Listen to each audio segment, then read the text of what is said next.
lagi di channel Anak Gembala. Saya akan mengajak teman-teman semuanya ke tempatnya Bapak Sartono. Beliau adalah seorang peternak kelinci. Bagaimana keseruannya, bagaimana nanti asiknya kita dalam mengupas informasi tentang kelinci di tempatnya Bapak Sartono. Ikuti terus video saya sampai akhir. Jangan sampai meninggalkan channel kita.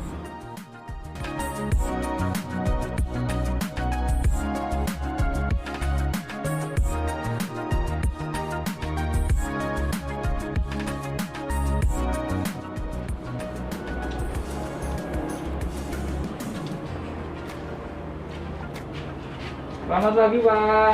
Selamat pagi Mas. Gimana kabarnya hari ini? Alhamdulillah Dengan baik-baik. Bapak Sartono ya teman-teman ya. Beliaunya adalah pawang kelinci atau core of the core. Terlalu berlebihan ada. Enggak. Hal apa yang bikin Pak Sartono ini kok tertarik sama dunia kelinci? Oh, kelinci ya. Kalau kelinci itu saya itu kan aslinya cah desa. Dari kecil saya sejak SMP itu sudah sering pelihara kelinci. Jadi ya, Pak, ya. tapi setelah itu saya udah berapa lama sampai berpuluh tahun mungkin saya berhenti kelinci, terus akhirnya di usia yang sudah tua ini tertarik lagi, maksudnya mengingat kembali hobi yang telah lama nggak dipupuk ya, akhirnya muncul lagi hobi itu sehingga saya mulai lagi pelihara kelinci. Saya pelihara kelinci ini sejak tahun 2018. Jadi sampai sekarang ya udah 3 tahun. Oh ini maksudnya yang akhir-akhir ini. Kalau yang dulu udah lama juga udah sering. Tapi udah berhenti lama, terus akhirnya ini saya mulai lagi.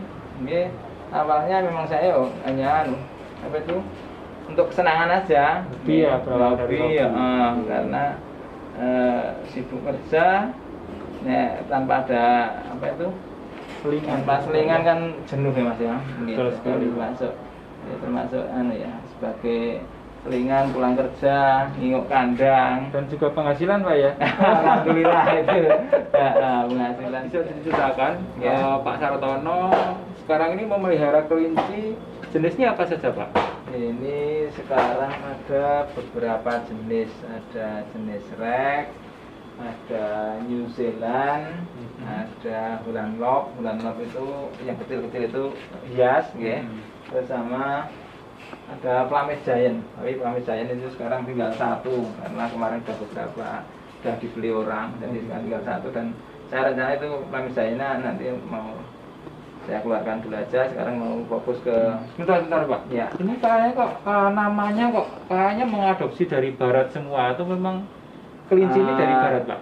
Ini kelinci sebenarnya kan aslinya kelinci impor, tapi di sini udah di breedingkan sampai beberapa keturunan gitu. Tapi kita masih ngambil ini dari keturunan yang asli, artinya belum kecampuran sama kelinci lokal. Kelinci ini sebenarnya yang saya pelihara ini aslinya memang kelinci imporan.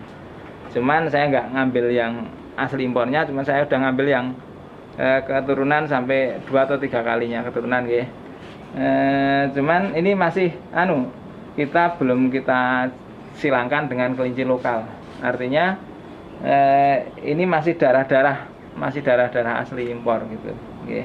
Belum kecampuran dengan kelinci yang Pak Sartono, mungkin teman-teman di luar sana pengen tahu berapa sih modal awal yang harus dikeluarkan seumpamanya kita pengen menggeluti dunia kelinci ini. Misalkan untuk induk jantan dan betinnya, untuk istilahnya kita nantinya bisa istilahnya mengembang biakkan.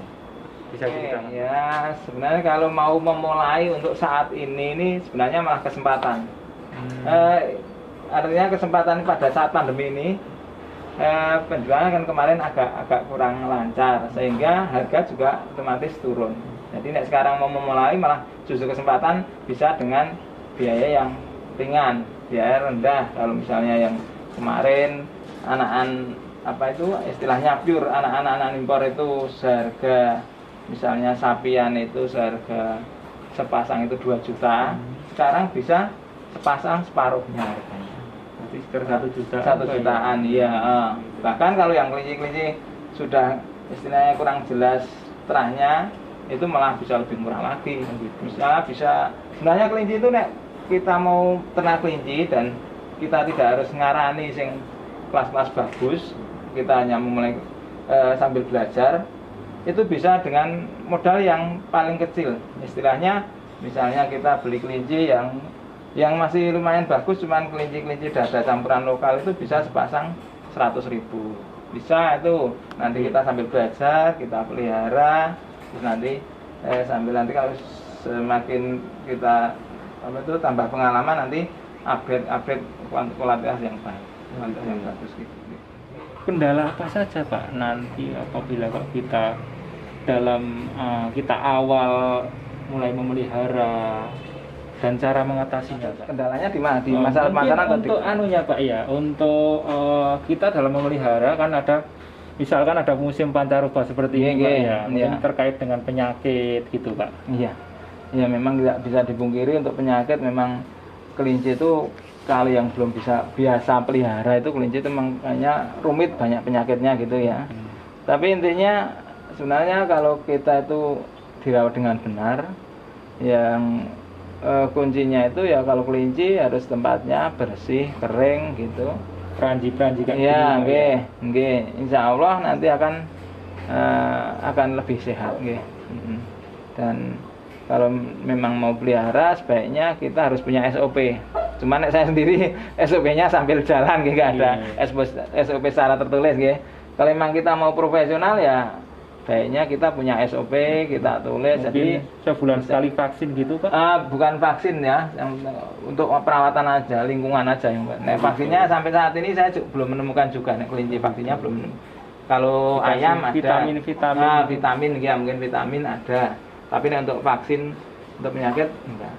Dan penyakit yang sering terjadi pada usia-usia yang segini sampai usia sapi ini kan umur 40 hari, nanti sampai dengan 60 hari itu yang rawannya nanti dia kembung dan mencret, ya.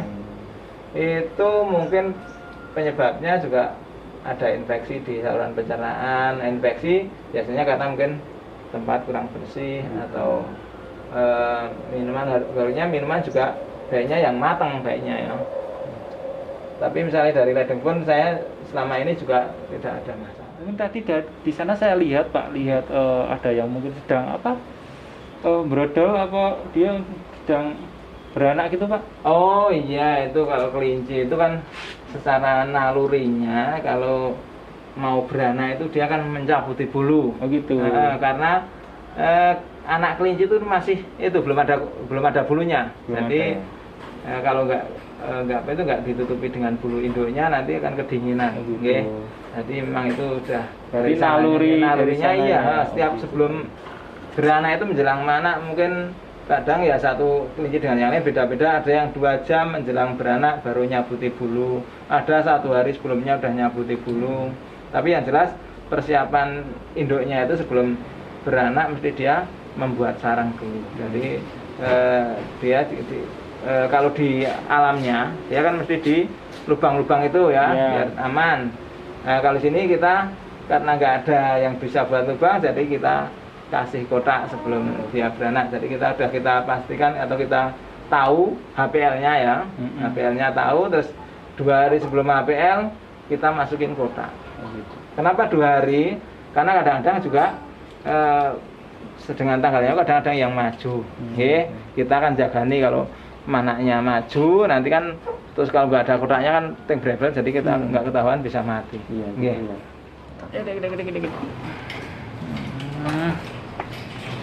Oke, ini yang seperti tadi diceritakan teman-teman.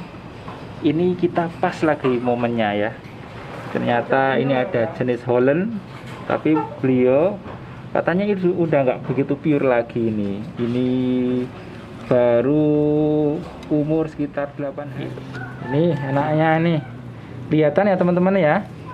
Ini umur 8 hari, jadi mereka masih butuh perlindungan dari biar hawanya nggak terlalu ekstrim ya. Ini induknya ada naluri yang brodoli dulu ya, brodoli bulunya untuk melindungi anaknya biar nggak kedinginan. Seperti itu teman-teman. Oke, saya kembalikan lagi ya. Nanti tidak dicari sama induknya. Ini induknya nih, pembrodol habis bulunya. Oke.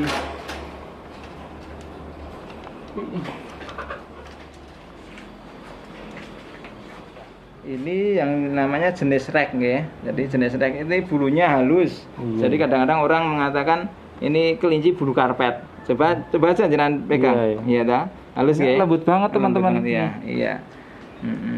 Jadi Jinak pula dia. Iya, jadi ini kalau kelinci seperti ini kalau dikonteskan yang utama nanti yang dinilai bulunya. Oh gitu. Tapi juga semuanya ada dinilai, cuman nanti yang nilai tingginya di bulu nanti bulunya.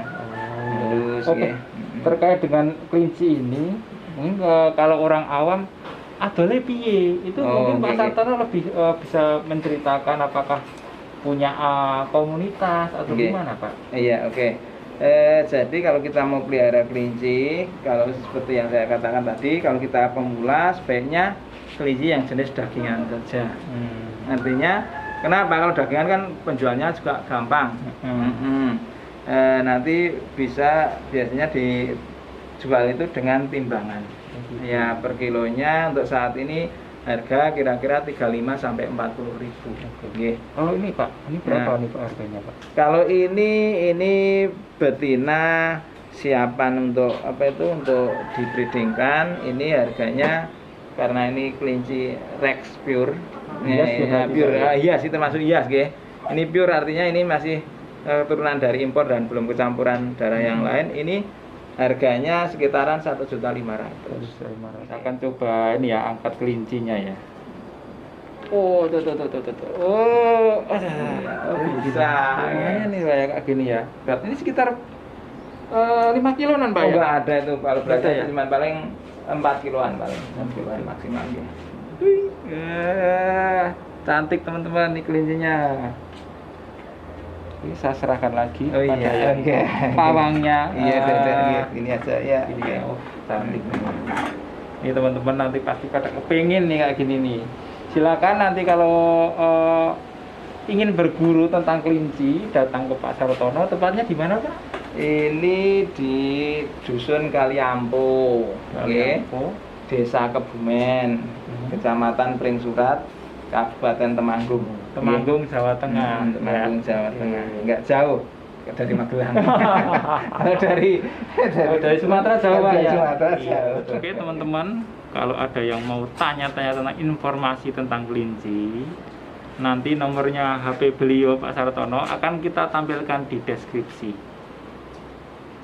Oke teman, itu tadi sedikit review tentang kelinci dari beliaunya Bapak Sartono.